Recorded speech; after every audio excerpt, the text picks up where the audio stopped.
Toño, buenas tardes. Mira, este es más como el regreso de los canallas, ¿no? El regreso de los sinvergüenzas, el regreso de los políticos que saquearon a México, el regreso de los corruptos ahí. No, no solo él, al rato vamos a tener a Fernando Yunes Márquez, es decir, a todo el PAN, ese era el PAN de los canallas, Toño. Así que te dejo un abrazo, tenemos muchos temas. Un abrazote para Ramiro, y para Jaime, claro, también. Así que aquí estamos, Toño, muchas gracias. Sí, muchos temas. Como bien decías, pues saludo con muchísimo gusto al periodista y corresponsal de guerra, Jaime Hernández. Jaime, ¿cómo estás? Bienvenido a Sin Censura. Muy buen día, queridos amigos, querido Paco, querido Toño. Listo para lo que me digan. Pues listos para seguir platicando de esto. También es el regreso de Ramiro Padilla Tondo, nuestro querido intelectual, analista político, escritor. Ramiro, ¿cómo estás?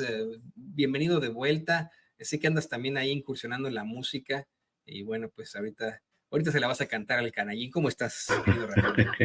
Bien, ¿no? Pues divertidísimo viendo cómo exactamente lo mismo que es lo que hemos criticado toda la vida, es este asunto de las lagunas legales que permiten a un tipo como Ricardo Anaya venir con todo el cinismo del mundo.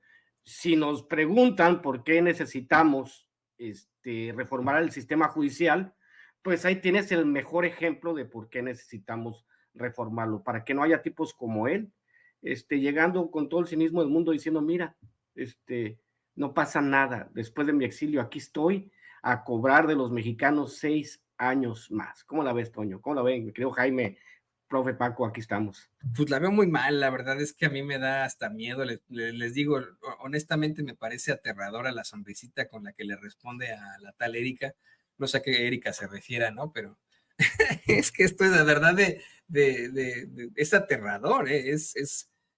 No es cinismo, es psicopatía ahí al por mayor. Pero bueno, vayamos al tema, ya que estamos platicando de Ricky Riquín Canallín. Estamos hablando de un sujeto que estuvo al frente del PAN, que dirigió el PAN en el momento en el que Enrique Peña Nieto consiguió establecer una serie de reformas estructurales que, pues vamos, fueron el acabose para México, fueron el principio del fin en cuanto a entregar nuestros recursos a las élites y al extranjero por cacahuates.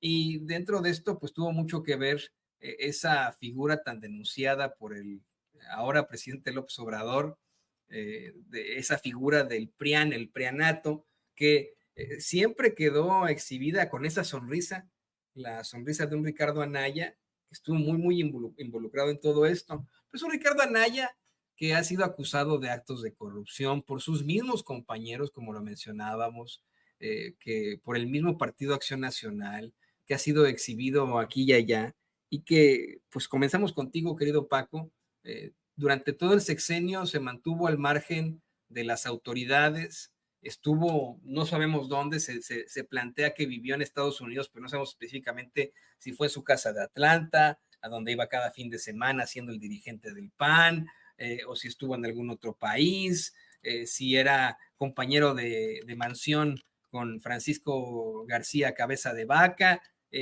un sujeto muy oscuro que desde el exterior, desde su exilio, pues continuó intentando participar en la política con mensajes semanales muy infames, muy cuestionables para todos, que en la opinión de su servidor, bueno, pues tenían la finalidad de que si en algún momento enfrentaba acusaciones formales de sus actos, pudiera decir, miren, aquí están cientos de mensajes que hice como opositor y esta es una persecución política. ¿Qué opinas a profundidad del regreso, mi querido Paco?